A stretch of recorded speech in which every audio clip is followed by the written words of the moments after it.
It's kind of like when you start dating somebody and you're like, you start having like month anniversaries and stuff, and you're just like, really? Like, but I was like, hey, we haven't published the episode or some of the things we're thinking, and turns out we were right about some things and we were wrong about some things, and we're just totally made my work it's brought a whole new dimension to it. It's really, really fun. This is one thing I've learned, at least recording 300 episodes of this podcast, is you have to be more energetic on a podcast than you are in real life to get it to come across the right way.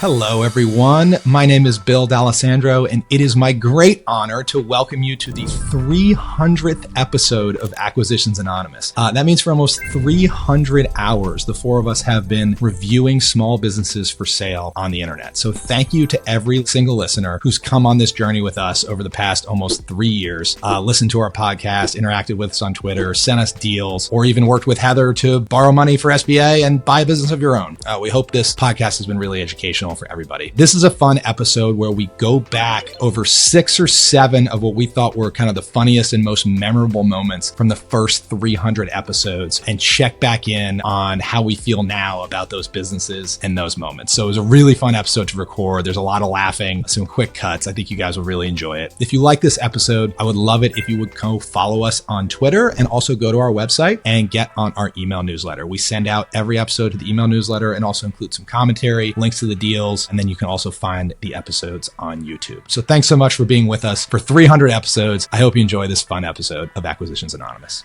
business buying comes with a lot of questions. What type of business should you buy? Where are you going to get the money? Who can guide you with true expertise? Boopos.com and its team of expert acquisition advisors are here to help. They are one of the leading online platforms to buy and sell online businesses. Unlike others, they have financing included within their marketplace of impressive SaaS and subscription-based companies for scale. As soon as you sign up, one of their advisors will guide you through their platform of Boopos proprietary deals, deals from other brokers, or you can bring your own deal and they will help you pre-vet it. Don't do business buying alone. Do it with Boopos.com and tell them that the Acquisitions Anonymous podcast sent them your way. Acquisitions Anonymous 300th episode. Let's go. Okay. Can you guys believe we've done this 300 times? I mean, that is insane. Since the first episode when I was like, okay, well, I will now host this podcast. What are we going to do? What is your name, Bill? And I couldn't understand you because you had a terrible microphone and it was a laptop camera. And now you look like you're in a Hollywood studio set. All of our audio is really good. We have Gustavo here with us, a professional CEO for this podcast, professional editing. It's amazing. And even Gustavo looks amazing. People can't see his video, but I think he could be on the podcast with the camera he's got going on. That's true. Kudos. That's true. Yeah. Well, I wonder if there are any listeners out there who feel as though they have listened to all 300 episodes. If you think you have listened to all 300 episodes or close to all 300 episodes, please send us a tweet. We would love to know who you are. We'd love to know who the super fans are. We need to give them an award. Yes. And then ask you what's wrong with you. That too. And actually, it would be pretty cool to say, what have you learned? Have you bought a business, et cetera? If anybody has bought a business, as a result of this podcast, also tweet us because we've been talking about this for 300 hours. So I'm hopeful at least one person used these insights to buy a business. I hear, being the loan broker in the group here, I actually get calls from people who have looked closely and taken a run at some of the businesses that we've covered. Or they know a little bit about the industry and they'll tell us what they think we got right and wrong. And it's actually really, really great. I love it when people do that. Oh, me too. One of my favorite examples of real world business listens to the episode we did is coming up at the end of this 300th episode. The last one on the set list here for today is one of my. So yeah, if you dig this podcast, we would love to hear from you. I mean, we have really enjoyed recording 300 episodes of it. We've become really good friends since way back the first episode, which you should not go listen to because it's probably when this podcast was called Deal Talk. And Mills and Michael called me and they were like, hey, do you want to you guys were like, you want to co-host this podcast? And I was like, are you sure you want me to do this? And so I said yes. And then we were a couple episodes in and I was like, guys, there are 4 other podcasts called Deal Talk. We didn't come up with something different. And then we rebranded Acquisitions Anonymous, which I think has been a good call. It's definitely unique. It just doesn't really mean anything. There's no, we're talking about acquisitions, but we're not anonymous, and the deals, well, I guess are anonymous. All right. Now, Michael, you let me, as the guy who coined the name intentionally, I says, maybe let me give the official explanation here on our 300th episode to the meaning of the name Acquisitions Anonymous, as I see it anyway, which was the idea is that we were deal junkies and that we were addicted to deals. And so the name was a play on Alcoholics Anonymous. But it was Acquisitions Anonymous. It was people who were deal junkies. But then it also has the double meaning that the acquisitions themselves are anonymous because we don't sign NDAs. Right. We're just working from teasers. So the company names are anonymous. So it's a double meaning of both, people who are addicted to deals, but also the deals themselves are anonymous. And so that is the official meaning of the name. And we also get a lot of emails saying like, I'm sure one of you guys is a former member of Alcoholics Anonymous. And they're sure that's why the name must be that. And I'm here to say it is at least a little bit related to that from a naming perspective. Oh man. All right. On that note, I guess Gustavo, we're going to talk about some deals. You picked out clips from our very best deals. Indeed. Okay. This may need to get edited out, but I was going to try to pull up this clip and I have access denied. So I don't know if that's intentional or not. Yeah, Michael, Gustavo started to cut you out. We don't really need you anymore. Yeah, it's totally fine. Just leave me on the cap table. That's really all we care about. It's like, as long as I stay on the cap. Oh, here we go. Okay. as long as I stay on the cap table, I'm fine. Yeah. No, I would be really sad. This is like the highlight of my week. Yes, this is fun. All right, we got to play the clip. I know we'll play the clip for the listeners. We got to play it for us so we know what to react to here. So I have a question for you. I mean, how much do you think about the fact that, okay, whenever I see a franchise up for sale on a mass market website, and this is off of Woodbridge International, which this is an out of character deal for a Woodbridge. Like if you look at their other listings, it's a lot of like print shops and that sort of thing, and more Main Street type business. And then you have this very large franchisee that has somehow been passed on by all the other franchisees. Like, is this one of those things that I'm like, well, wait, why are we the lucky buyer? Because you and I don't know anything about this. Why are we even seeing this listing? That's the thing I'm confused about. Very true, because within a franchise community, they're going to trade that way first. And so, yes, there's got to be a reason that the other franchisees don't want it. Yeah. And it could. My initial reaction to that clip was, why did it take me 2 minutes to ask a 3-word question? That's my first reaction. So anyway, I'm my own worst critic. All right, we'll keep going. Just be how remote it is. It's too far away from their other operations, and no one wants. You'd really kind of have to live there to be on top of it. And maybe if you own another franchise. So the franchise here, Heather, was what? It was a Hertz dealership, like in Anchorage, if I remember. Yes, right? It was. Yes, it was. I think it was 3 different brands of auto rental dealership in Alaska. Yeah, pretty unique. Yeah, which I guess if you're a business nerd and you've ever wondered why when you go to different airports, like the one, the Hertz in Charlotte is totally different than the Hertz in Corpus Christi, and some of them you show up and it it looks like the Fallout video game, and then some of them you show up and it looks like a Swiss ski resort and nothing in between. It's because a lot of them are franchised. So yeah. And it was doing really well. It was earning quite a bit, but it had been through COVID. So I think that's what we were sort of figuring out. Yeah.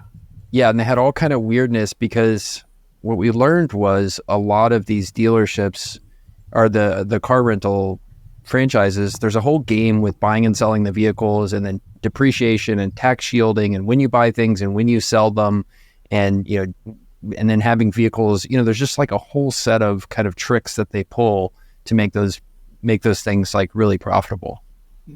Franchise in Seattle or wherever the nearest airport is, that's just too far away to be managing. So it could be that, but it could be that maybe there's something not that great about this. Yeah, there may just be some aspect of this that we're like, oh, this sucks. So we just have no idea.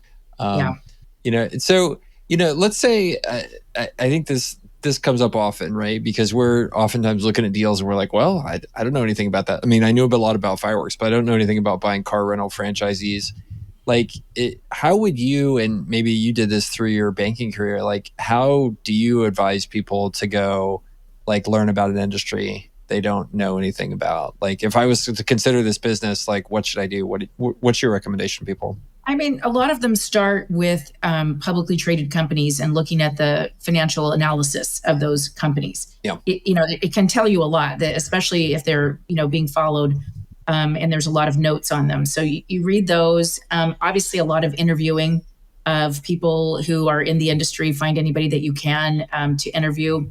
This is kind of a retail business. So, I mean, it takes a certain kind of person to want to deal with in a business that's dealing with the public in large numbers. So I think you can kind of draw some parallels from other industries that have that, and make sure that that's something that's you're going to be happy with. But you're right, this is the kind of business where we're not going to find too many buyers who, if they're not already within these franchises, who say, yeah, I have experience in this industry. This, it's going to be someone without experience, and that's a little scary for something like this. And Bill, one of the things we talk about with this podcast, and I think that clip was like a great example of it, is like topics like what Heather was just talking about there, like those don't show up in any other podcast unless you're like get prompted by like the course of a deal, right? Like how do you learn about an industry? Like I've never seen another podcast really talk about that. And there's no Twitter threads about it because it's just not sexy, but it's like such an important thing we all have to do if we're looking at a business. So I don't know if you have anything. Well, that's the thing you've always said, Michael, which is the very best way to learn about an industry is to talk to 10 business owners in that industry, right? If you want to buy, and this is what I always advise people who want to buy a business, they'll say like, oh, I talk to searchers all the time. I want to buy a B2B services business. And I'm like, dude, that is not specific enough at all. Like you need to say, I want to buy a fencing construction business in the Southeast, because if you do that, then you're going to talk to 10 owners of fencing businesses, and you might actually have a hope of understanding the fencing construction business, and you might have a hope of finding one, and you might have a hope of actually transacting on one without getting creamed on terms or missing something huge in diligence. But like B2B services, you can't get knowledgeable enough on B2B services, not specific enough. Right. So I've always thought, Michael, that was great advice you gave, was just talk to 10 owners that are specifically doing the thing that you want to invest in. It actually, if someday, if I ever get like stupid rich and could just throw around money, I would sign up for one of those like PE firm unlimited expert network accounts that they have, where you pay like, $200,000 a year and you get to talk to all the networks experts you want to about anything. You can just be like, you know what I'm going to do today? I'm going to talk to people about worm farms in California. Like I'm going to go find the world's expert on worm farm. And it turns out this is the best segue I've ever done, by the way. We're going to bring up a clip from our favoriteest episode ever. And I think this is a clip where you just go nuts about the worm farm, Bill, which makes it so good. This is not terrible, right? Is this the first Acquisitions Anonymous deal? I mean, I know we wanted to do the pizza boat, but pizza boat, this is... Sorry. Also, I'm laughing at the video that just poked up because this is when I'd had my cancer surgery. So I have like a big bandage on my face.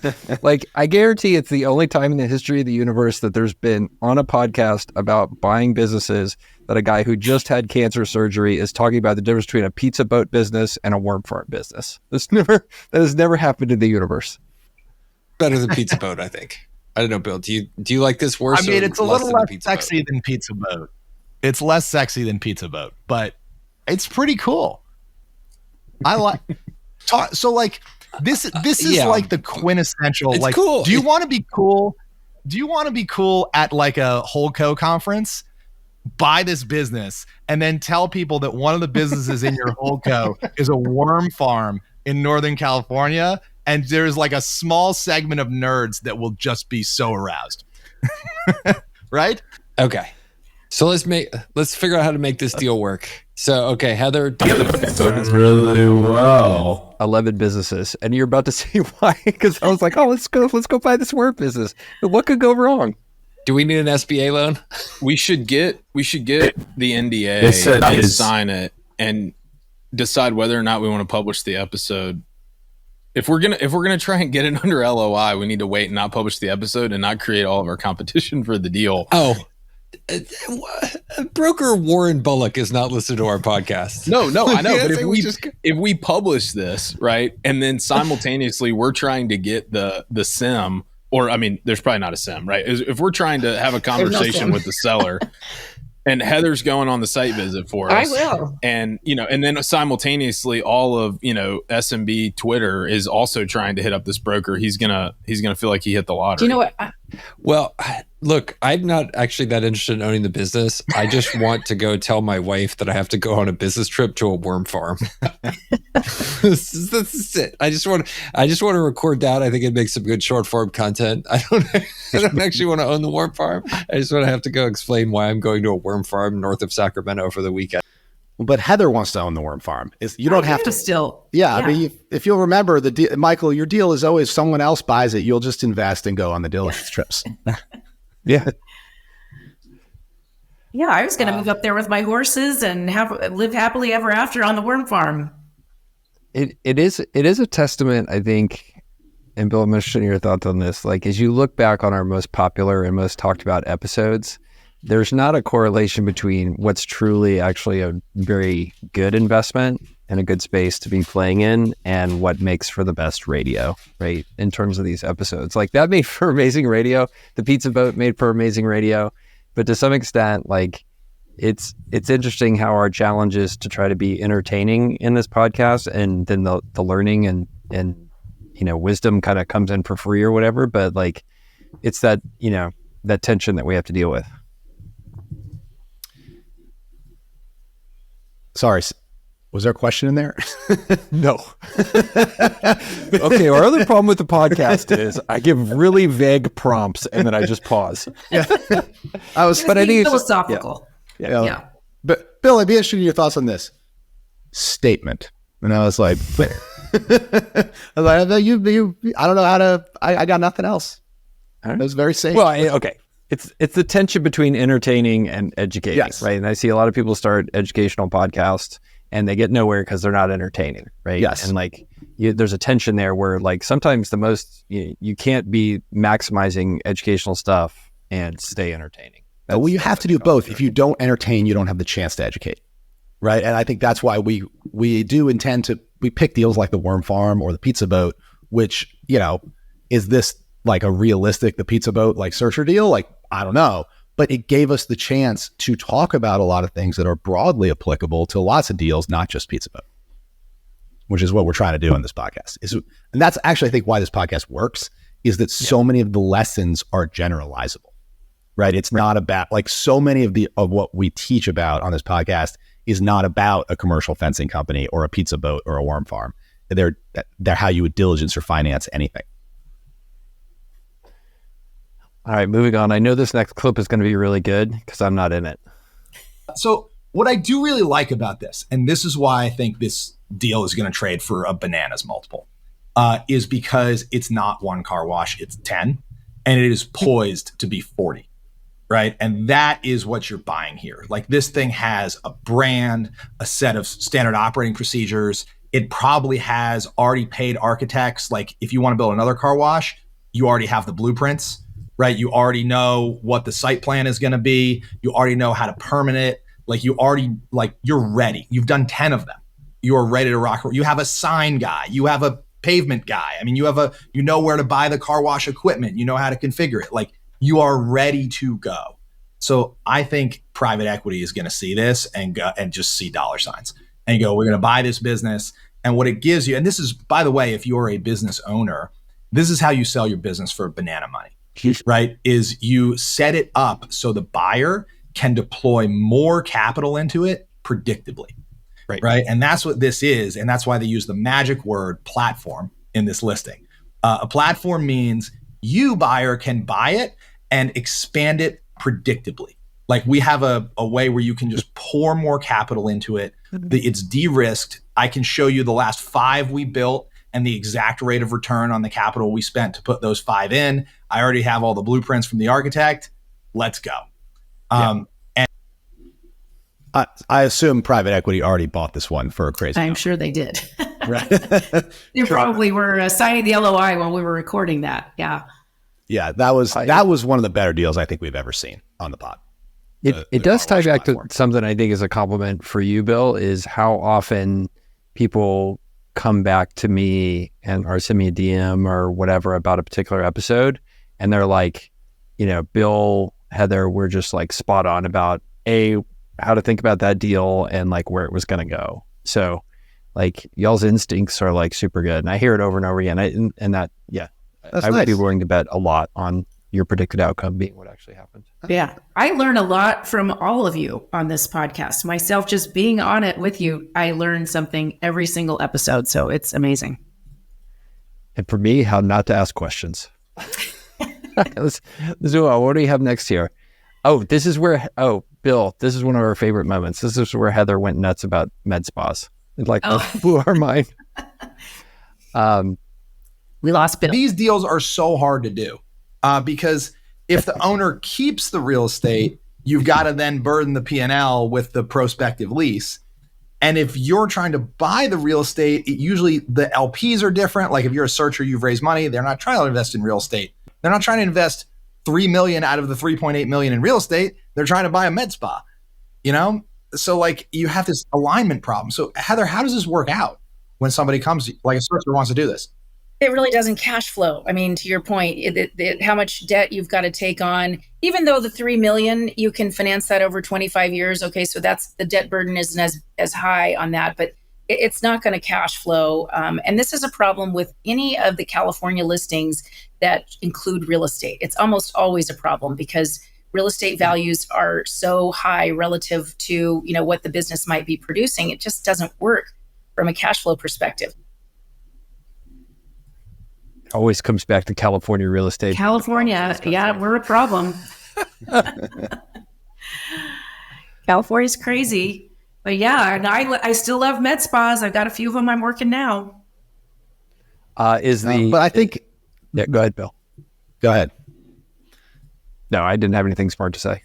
Oh, well, I was going to say, like, this is another example of someone smart like Heather having seen a lot of deals where the real estate always ends up hanging up the deal. And so even if you were listening to this episode and not interested in med spas at all, that's a generalizable lesson that if your deal's got real estate, especially California real estate in it, it's just, you're going to have to strip that out or it's not even worth continuing to talk about. Yeah. And you only get that. And especially if the business lots of deals die because of that, right? And you have. Yeah. I have. And if the business is location dependent like that, retail or even manufacturing where it's hard to move, then it really becomes a problem because if you can't move the business and it's kind of attached to that real estate and the real estate value is too high, you really have a challenge. And so does the seller. Yeah. All right, Michael, show us the next one. Right. Okay, what do we have next here? Yeah. Oh, how do you guys feel about marketing agencies specializing in dental practice? Oh, I like this one too. Yeah, I like this one too. Let's play it. And our fourth co-host who's not here. I think the most interesting thing about Mills missing so many episodes at the last minute is like he usually texts, and he's running a roofing company in South Carolina, and he usually texts 5 minutes before the episode. He's like, guys, I'm sorry I can't make it. Like, somebody dropped an angle grinder on their foot.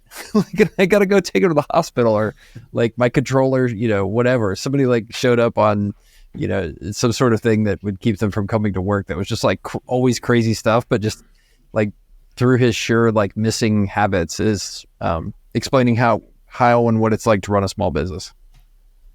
But he was here for this episode. Look at him. Look at that beard. Is looking great. Let it rip.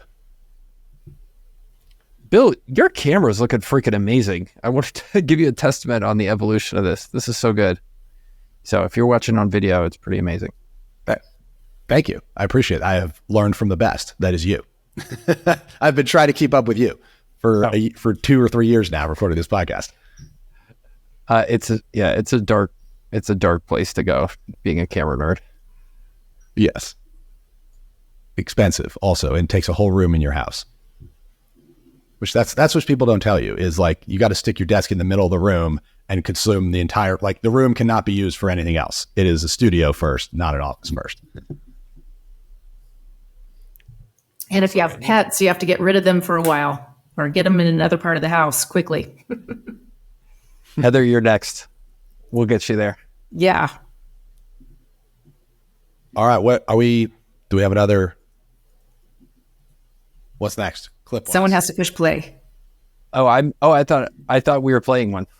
No, you guys are talking. I've been watching a clip for 40 seconds. I was like, why do you guys keep talking? Oh my goodness. The clip. They're all playing this. No one's seen the clip, Michael.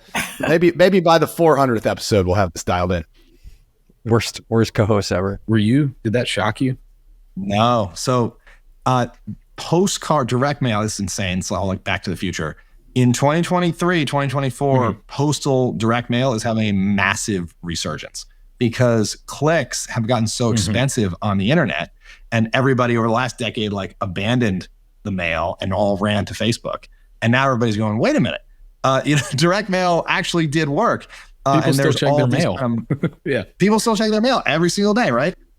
And it's not quite as attributable, but it does work. So there's kind of this new wave of digital marketers that are attacking postal mail in a more automated, attributable, software-centric way. I'm actually an investor in one called Postpilot, which does it for e-commerce. So I'm not at all surprised they're doing database marketing via postal service. What they're probably doing here. So let's kind of break down what they say they're doing. A three-pronged approach: internal marketing, database marketing via postal service, and external marketing. So what's that mean? Internal marketing in e-commerce, we would call this retargeting, or we would call this retention marketing, right? You come to the dentist once, we want to make sure you come back for your checkup next year, where we're going to sell you some other service once you're in the chair. You don't want churn in your customer base. So there's a whole, if you're running a dental practice and you're not doing really good retention marketing, you're always bleeding, right? So stopping the leaky bucket is internal marketing. Database marketing via US Postal Service. That would be, so what is database marketing? It basically says let's find all the information about all the people in Charlotte, North Carolina, say, and segment the households by age, by whether they have kids, by whether they, their income, by the neighborhood, income bracket, in their neighborhood, all that stuff. And let's create a targeted blast. This is what they used to do before Facebook could target you better than that, right? So that's database marketing via the Postal Service. And then external marketing would be sort of everything else, let's go get new people who might want veneers and come to our dental practice. And I'm sure that encompasses everything from Facebook ads to bill. This was another one I loved. My favorite thing about the dental marketing practice is that there are a gazillion digital marketing firms out there that could do dental marketing for dental practices. But these guys said, this is what we do. This is all we do. We're going to get really good at it. And they spoke to a specific niche. And they're probably, as far as capabilities, not a ton different than a whole bunch of other, SEO digital marketing firms, but they are positioned extremely differently. And that caused them to have a ton of success.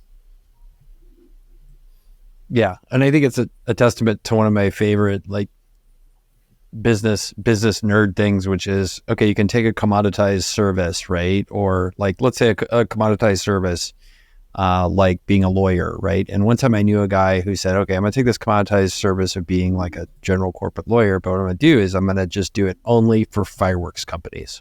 So he became the fireworks lawyer.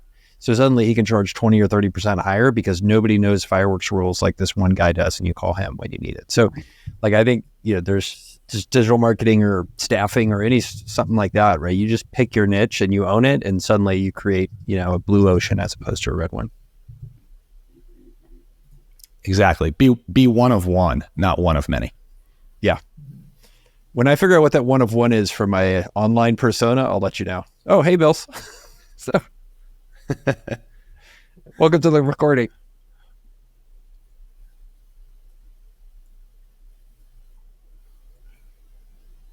I said, welcome to the recording. You're breaking up a little, Mills. See ya. Yeah. Now you hit your microphone again. Yeah, do not touch anything. Yeah.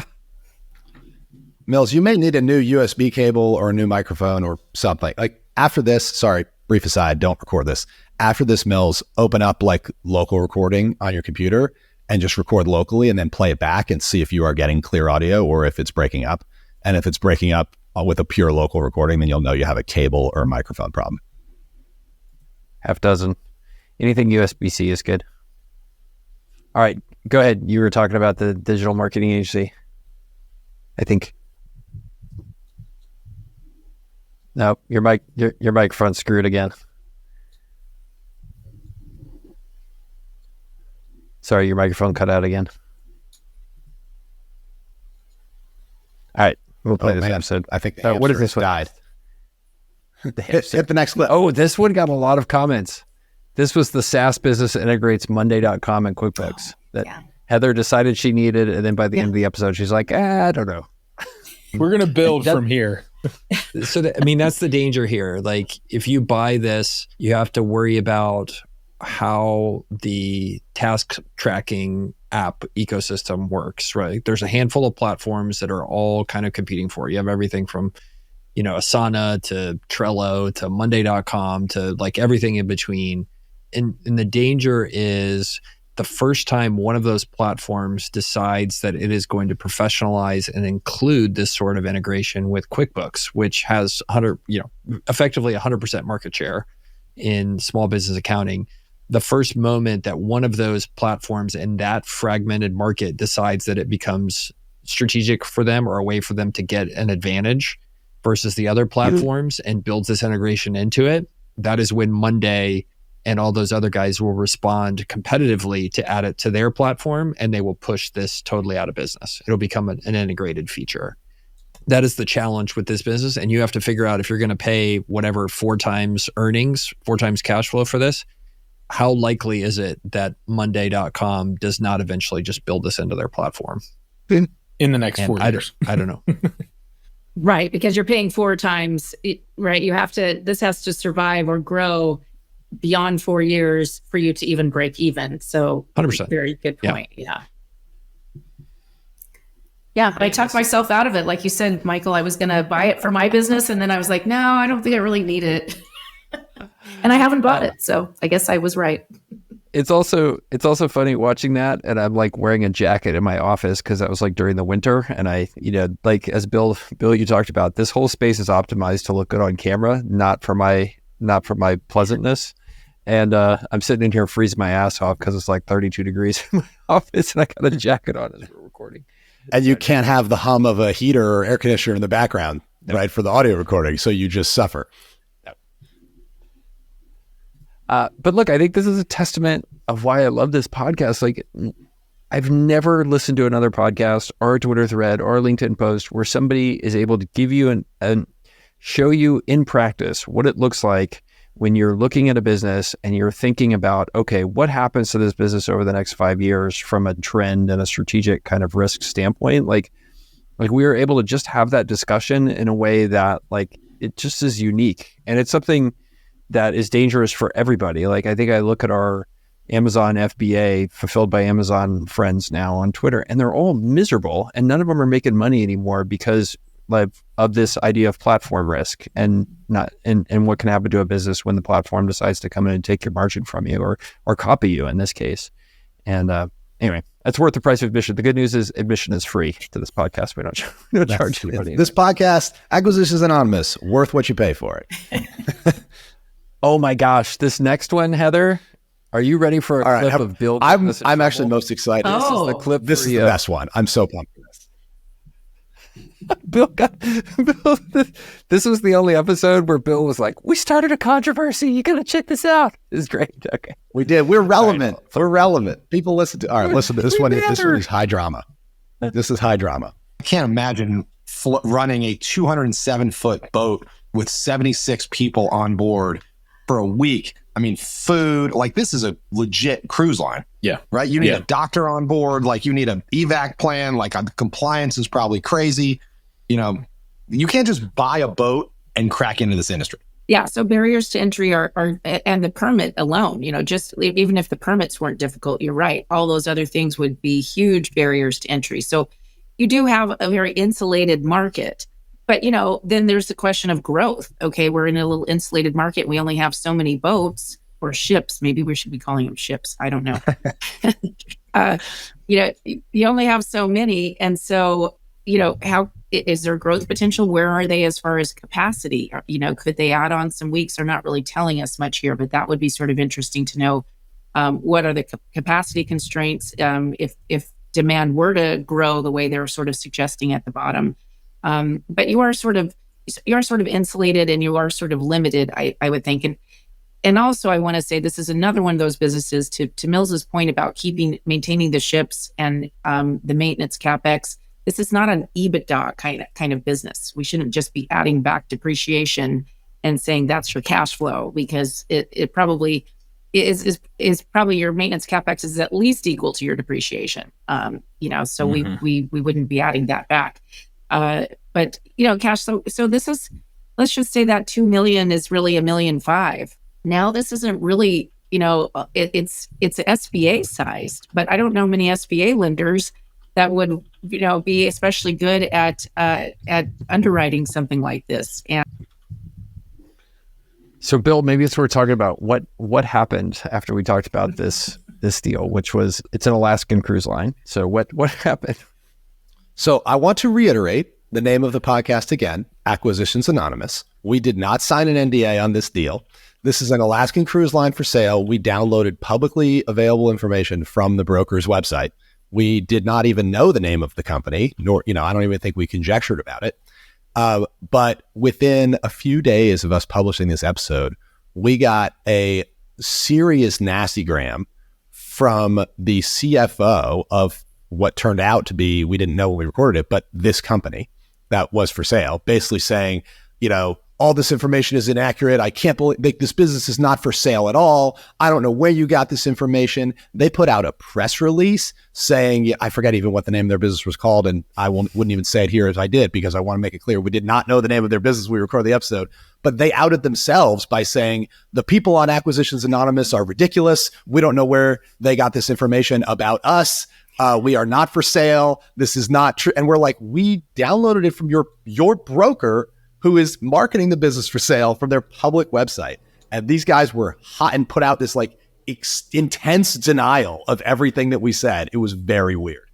It was like a tempest in a teapot in the Alaskan cruise industry, because there's probably 4 of them, right? And it was probably obvious to the 4 of them which one we were talking about from the public information, but anyone else in the world would have never known had they not done the press release and everything. Oh, I remember what this one was. Okay, this was a cool deal. So, we talk about this idea that brokers, buyers, because people use rules of thumb to value businesses, that means, different types of industries have different rules of thumb. Some trade at 10 times earnings, some trade at 10 times, revenue, right? So that means you'll start to see games where you have to read the listing and try to figure out, well, is this really a software business, or is this just like a consulting business that somebody is calling a software business because they happen to use Microsoft Excel and program some macros in there? So this is one of those examples where I think, Mills, you and I went through, and I could see it in your face about 30 minutes into the episode. You're like, oh, this isn't a software business at all. Right. Mm-hmm. I mean, and again, these guys are doing 3.6 million gross revenue on 1.9 million in profit. So then I think it begs the question, why is it so cheap? Is it because it's so fragile? My suspicion is that it's more of an agency and less of a SaaS business. Yeah. Which would make sense. Then you're talking about, they're asking, what was it? Between 3.5 and 4 times profit? The other question I have about this clip is, why am I so calm? Like, am I on Xanax or something? I'm so chill. It's like overnight radio voice. They're asking 4.6 times ARR. No, 4.6 times profit and 2.4 times revenue, which are that's closer. The 2.4 times revenue is closer to software multiples, right? So let's say you sign the NDA, you get the info on this, and it is labor arbitrage. And they're very firm on their asking price, but they're willing to offer some kind of flexible terms. Is there a scenario where you would say, I can align our risk reward incentive, our risk reward dynamics enough that you look at this seriously? I would never do a deal like this. Just me personally, I would never I don't think there's any scenario where I could feel comfortable, even if they said we've had 0 churn since 2017. I can't imagine it. But is there a scenario where you would? I mean, this is definitely one where if you had outside money, combining it with your own, and you wanted to do kind of a higher beta, higher variance, outcome here, which look, this at this price and this growth rate, if you keep growing at 100% year over year for the next 5 years, the thing gets pretty freaking big pretty fast. And the purchase price was irrelevant a long time ago. Absolutely. Yeah. It's my pet line that only I seem to like, which is every deal underwrites if it goes up by 50% in revenue every single year for the next decade. That's the Dell Technologies thesis, by the way. It's like, it doesn't matter what price you're paying if it grows 50% per year for a decade. Yeah. I think it harkens back to our first episode. I'm watching this and I'm just cringing because I'm just like, why am I so low energy? Because like I tell people when they do podcasts, like, if you want other people to feel like you're at an 8 out of 10 energy, you need to be at like a 10 or an 11 out of 10 because the microphone deadens everything. Like I'm watching this, I'm like putting myself to sleep. So I apologize for this episode. Thank you for bringing this clip, Gustavo. I'm embarrassed by this one. Well, I actually think. Can you guys hear me now? Content good, energy terrible. Yeah, we can hear it out. This is one thing I've learned, at least recording 300 episodes of this podcast, is you have to be more energetic on a podcast than you are in real life to get it to come across the right way. So like, I got to like have my coffee, show up, like engage, like lean forward, as you can see I'm doing now. Like you got to bring the energy, because if you don't, like you lose 20% just in the recording of it. So you got to be at 120% energy to come across feeling like 100% energy. Yeah, I was thinking that I put Michael to sleep. That's on that clip. So sorry, Michael. I feel like I'm to blame. No, just that was your fault. Sometimes on Mondays I show up and I'm like full energy because I'm like hyped from the weekend and have rested up. But by Fridays, a lot of times I start to feel my age. So this is why I got a new coffee maker. So double espresso before the episode, everything's okay. Yep. Super good. All right, we have our last one here. This is like consulting, but with revenue share, consulting for small businesses. So they're. Oh, this was great. Okay, I remember this one. So Heather, this was the business accelerator.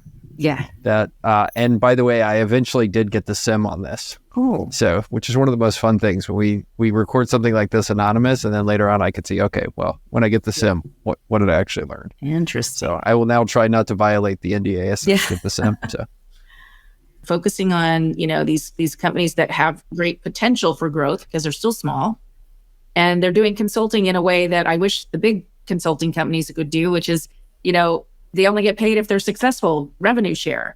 And obviously they're very successful. So I love this model. At least that's what I think it is. What do you think it is? That is exactly how this works. Mm-hmm. So they will go to you, and let's say you own a business. The one thing I appreciate about this is I love how definitively I'm talking about this business of which I have no proof. I'm just That's like, exactly yes, what it this exactly is. works this way. Let me tell you how this is. I read one page about the company, totally anonymized. I'm an expert. It was the business and beard. consulting, right? And you're struggling to grow. What you do is you go to. Yeah. Did the beard make me look smarter? How did you? I mean, how did it feel to you? In confidence. How did it feel Yeah. to you, Mills, when you grew a beard and everybody thought your IQ was 30 points higher? How did that change your life? That's a great question. I didn't even notice the difference, but people just after you. You go to these guys, and this is where it gets a little there, right? You go to these guys, you will typically pay them some cash, and then what they do is they require you to give them a cut, like a royalty on growth that you have above that. So for example, they will go to you and say, you go to them and say, okay, I need you to help me grow my gym business or my professional services business or whatever. And you disclose to them where your business is. Yeah, I think there was more to the story on this one, but the clip ended. So I don't know. But it was they were making a lot of money. That I remember. It was a very interesting business, doing very, very well. But yeah, there was a little question about how fair that might feel to some of these small businesses that sign up for a service like that. But whatever they were doing something right. I think it's interesting how often we run into these businesses and you look at them, you're like, oh, there's clearly something shady going on here. That was my reaction, I think, at the time. And I said it in the episode. it can get into a gray area. Let me put it that way. Mm-hmm. Definitely. Very interesting. I could see the seasons through those episodes because I was wearing sweaters a lot in the very cold Southern California winter that we have. It's very cold here. Gets into the 60s. Yeah, well, I've noticed that the coldest climate on the whole podcast is probably me in Charlotte, North Carolina, because we have Southern California, Texas, and South Carolina, and I am the northernmost podcast host, which has never really sunk into me. No northerners allowed on the pod, I guess. Well, cool. So, I mean, as we wrap up, like, I just want to say it on the podcast because I think it also applies to the listeners. Like, I'm having a ton of fun doing these. Like, we mentioned, I think it shows up every time, when we talk about us making it to these recordings, there's frankly like more lucrative things we could all work on. But we have such a good time and we're getting smarter, and it's great to be along on this journey with you guys. And I look forward to the next 300 episodes. Both with, my three co-hosts, Gustavo, who's now producing and telling us what to do, the other people behind the scenes, but also the listeners. So thank you guys for being here. So, and thank you to you three. Thank you, Michael. And thank you also to the listeners. It's one of the coolest things ever when I come up to somebody I don't know and they go, "Oh, I love your podcast. I listen all the time." And I've gotten a number of emails of, people we have really, really helped. And also one of the other coolest things is this pod gets used in college courses a lot, which also blows my mind. So shout out to the college kids if you're listening. Thanks for sticking with us. Bills, you seem trepidatious based on your microphone not working. Super awesome. So you look happy. And Heather, so glad you joined us. Thank you. I'm having a blast, and I enjoy all the comments that I get back from all the folks that I work with who are either searching to buy a business or they have something under LOI and they've watched the episodes. It's really made my work it's brought a whole new dimension to it. It's really, really fun. I think one of my favorites now, sorry, more is people tell us we were, right or wrong about something immediately. I talked to the broker this morning on that structural steel business in Columbia, and I still don't know the name of the business. I haven't signed up because it's under LOI, but I was like, hey, we haven't published the episode. There's some of the things we're thinking, and turns out we were right about some things and we were wrong about some things, and we're just totally super cool. All right, everybody. We'll see you next time. Thanks for being here for the first 300. We'll have fun. I guess what's the next milestone? 500? Should be good. 400. Why not? Never too soon to celebrate. It's kind of like when you start dating somebody and you're like, you start having like month anniversaries and stuff, and you're just like, really? Like, yeah, okay, let's go. Yeah. But it also happens with kids. So you end up with this, like, the first kid gets all these like, okay, we're having a 1 month birthday for little Jimmy. It's like, I don't know, it's only been a month. Why don't we just relax? And then kid number 2, you're just like, whatever. Don't hurt yourself. And by kid number 3, they're barely hanging on. So 100% true. All right. 100% true. All right. That's it. We'll see you guys next week. Eat.